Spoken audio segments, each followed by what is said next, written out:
Guys let's try channel पे आपका स्वागत है। इस समय हम पढ़ रहे हैं पास्ट इंडिफिनिट टेंस। इस सीरीज़ में हमने कल अफर्मेटिव सेंटेंसेस को देखा था। आज बारी है नेगेटिव सेंटेंस की। सबसे इम्पॉर्टेंट बात, पहचान।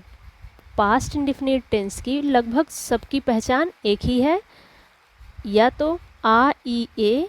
जब हम हिंदी ट्रांसलेशन करेंगे तो हमें लास्ट में जो मिलेगा वो होगा आ ई ए। अगर ये नहीं है तो फिर ये मिलेगा ता था ते थे ती थी। यही पहचान है पास्ट इंडिफिनिट की। पास्ट इंडिफिनिट में कैसे सेंटेंसेस आते हैं? बीते हुए सेंटेंस आते हैं। जो बातें, जो क्रियाएं बीत गई होती हैं पास्ट में, उन्हीं को हम पास्ट इंडिफिनिट कहते हैं। वैसे पास्ट टेंस में सभी बीते हुए सेंटेंस ही आते हैं जो काम हम बीते समय में कर चुके हैं। जैसे कल की हम बात बताएं, परसों की बात बताएं, कोई इंसिडेंट हो गया उसका जिक्र करें, तो सब पास्ट इंडिफिनिट में। क्यों? क्योंकि वो सब बीत चुका है। तो पास्ट का मतलब ही होता है बीता हुआ। इसमें जो भी सेंटेंसेज होंगे सब बीते हुए होंगे, सब क्रियाएं हो चुकी होंगी। तो इसमें हमें आज नेगेटिव पढ़ना है। पहचान वही है।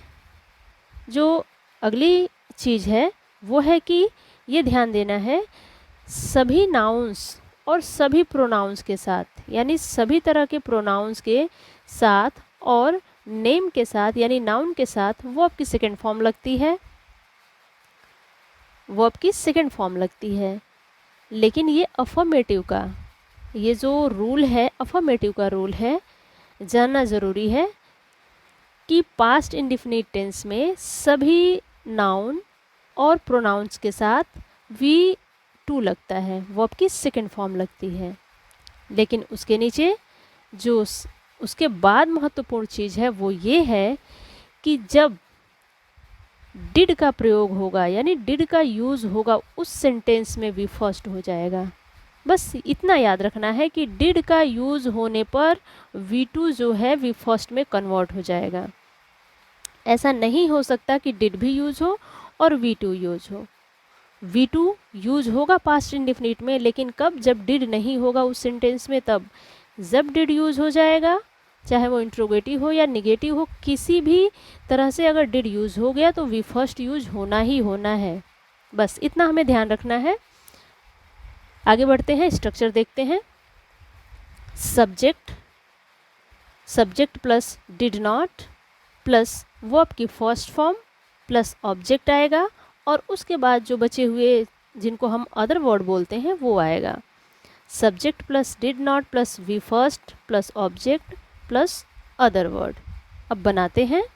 स्ट्रक्चर ध्यान में होना चाहिए और बहुत इजी स्ट्रक्चर है। फर्स्ट सेंटेंस है, वह कल हॉकी नहीं खेला। वह कल हॉकी नहीं खेला। जब हम ट्रांसलेट करते हैं हिंदी टू इंग्लिश तो सबसे पहले हमें वर्ब ढूंढने चाहिए।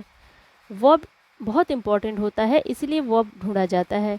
वर्ब इतना इम्पॉर्टेंट होता है कि सेंटेंस में कोई भी पार्ट्स ऑफ स्पीच ना हो, केवल अकेला वर्ब हो। Parts of speech means noun, pronoun, adjective, adverb, preposition, conjunction, interjection, ये कुछ भी ना हो, केवल वर्ब हो, तो अकेला वर्ब भी सेंटेंस का काम करता है।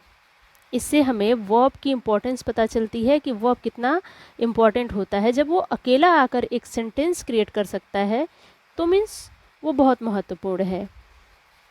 इसलिए हम वर्ब ढूंढेंगे और वर्ब की सहायता से डूअर को ढूंढ लेंगे, उसके बाद ऑब्जेक्ट को ढूंढ लेंगे। केवल वर्ब से हमें क्वेश्चन करना है। तो सबसे पहले वर्ब देखते हैं। क्या वर्ब है? खेला। कौन सी क्रिया हो रही है? खेला। और ये बता रहा है कि ये जो खेलने का काम कब हुआ है? बीते समय में हुआ है। खेला, आ गया। तो वर्ब, ये हमारी वर्ब है। फिर इससे ही क्वेश्चन करेंगे, कौन खेला? तो वह खेला, मीन्स ये सब्जेक्ट हो गया। और इसी से क्वेश्चन करेंगे, क्या खेला? तो हॉकी खेला, तो ये हमारा ऑब्जेक्ट हो गया। सब्जेक्ट, ऑब्जेक्ट और वर्ब तीनों मिल गए। किससे क्वेश्चन करने पे? वर्ब से क्वेश्चन करने पे। बनाते हैं अब। वह कल हॉकी खेला। स्ट्रक्चर हमें पता है, सबसे पहले सब्जेक्ट आएगा, सब्जेक्ट लिखते हैं वह, क्योंकि खेला आ बता रहा है कि ये जो डूअर है वो मेल है, तो मीन्स ही होगा, ही। सब्जेक्ट हो गया।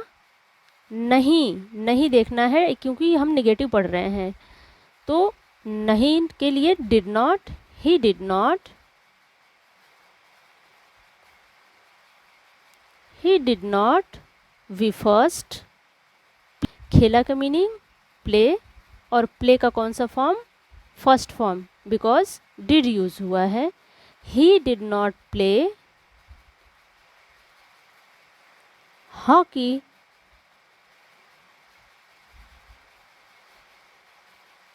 और कुछ भी नहीं है सेंटेंस में। वह कल हॉकी नहीं खेला।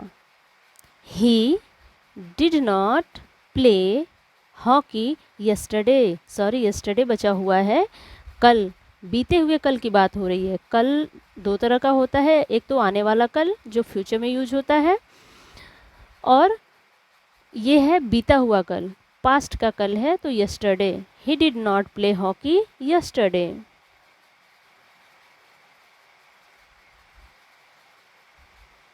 कंप्लीट हुआ हमारा सेंटेंस। सेकंड है, लड़कों ने अपना पाठ याद नहीं किया। लड़कों ने अपना पाठ याद नहीं किया।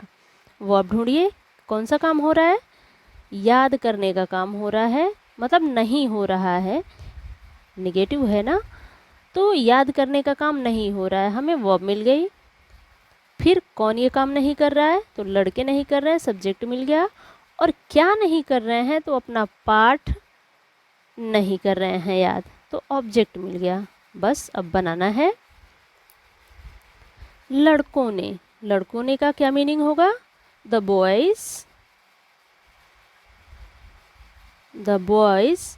सबके साथ डिड नॉट ही आएगा, इसमें सोचने वाली बात नहीं है। द बॉयज डिड नॉट, उसके बाद याद करना, याद करने की मीनिंग लर्न, बेस फॉर्म लगेगी यानी फर्स्ट फॉर्म लगेगी, वी फर्स्ट लगेगा तो लर्न होगा। The boys did not learn, क्या लर्न कर नहीं कर रहे हैं, अपना पाठ, there lesson, there lesson. Complete हुआ। एक बार देखते हैं, लड़कों ने अपना पाठ याद नहीं किया। The boys did not learn their lesson. Next, मैं कभी देर से नहीं आया। इसे थोड़ा ध्यान देने की ज़रूरत है। पहले तो वर्ब देखते हैं, नहीं आया, आने का काम हो रहा है, नहीं आने का काम हो रहा है, मीन्स हमारी वर्ब मिल गई। कौन ये काम नहीं कर रहा है, तो मैं, सब्जेक्ट मिल गया, और कुछ तो है नहीं, ऑब्जेक्ट वगैरह नहीं है क्योंकि ये इंट्रांजिटिव वर्ब है, तो ऑब्जेक्ट नहीं आया है। जो ध्यान देने वाली बात है, नहीं है, लेकिन नहीं के साथ कुछ और भी है। क्या है, कभी नहीं है, यानी ये ध्यान रखना है कि जब सेंटेंस में कभी नहीं आए तो उसके लिए नेवर यूज करते हैं। मीन्स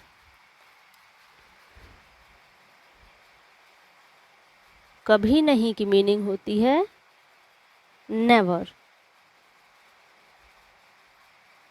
नेवर मीन्स कभी नहीं। तो जब कभी नहीं आ गया तो डिड का कोई काम ही नहीं है, डिड तब नहीं लगेगा। ये मैं बताने की कोशिश कर रही थी।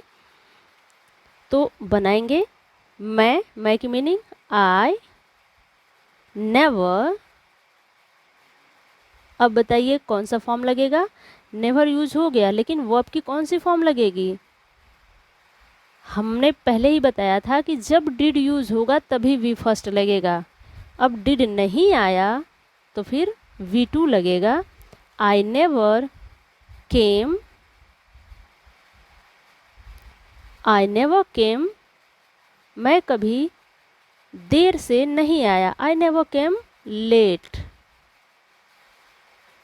हो गया, मैं कभी देर से नहीं आया, I never came late.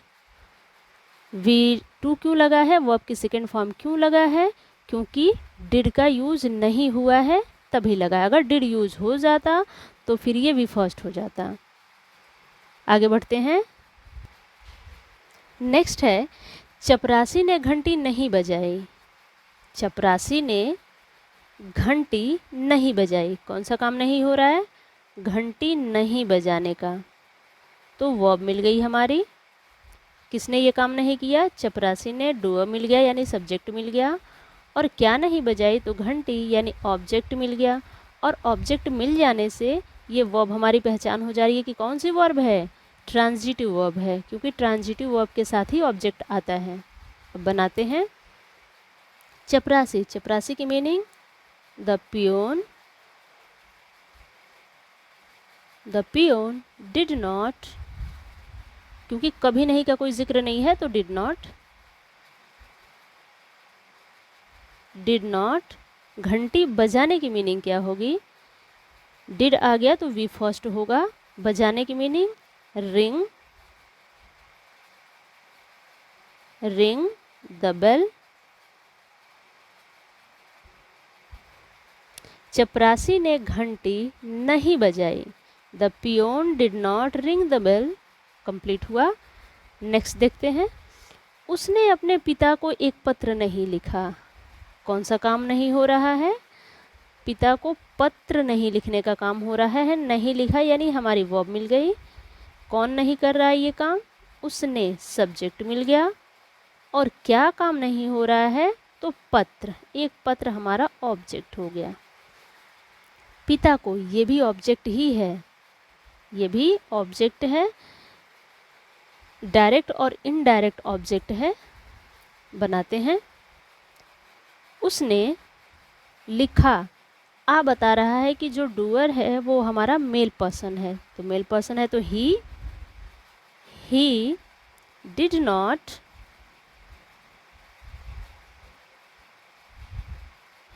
Not write, क्योंकि डिड है तो V first, he did not write अ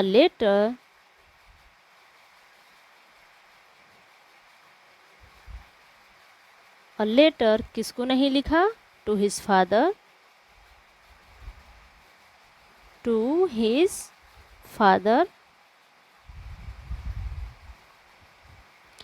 उसने अपने पिता को एक पत्र नहीं लिखा, he did not write a letter to his father। तो आज की वीडियो में हमने पास्ट इंडिफिनिट के नेगेटिव सेंटेंस को कवर किया। नेक्स्ट वीडियो में हम इंट्रोगेटिव सेंटेंस पढ़ेंगे। अगर ये वीडियो आपको थोड़ी भी हेल्पफुल लगे, अच्छी लगे, तो चैनल को लाइक, सब्सक्राइब, शेयर करके आप सपोर्ट कर सकते हैं।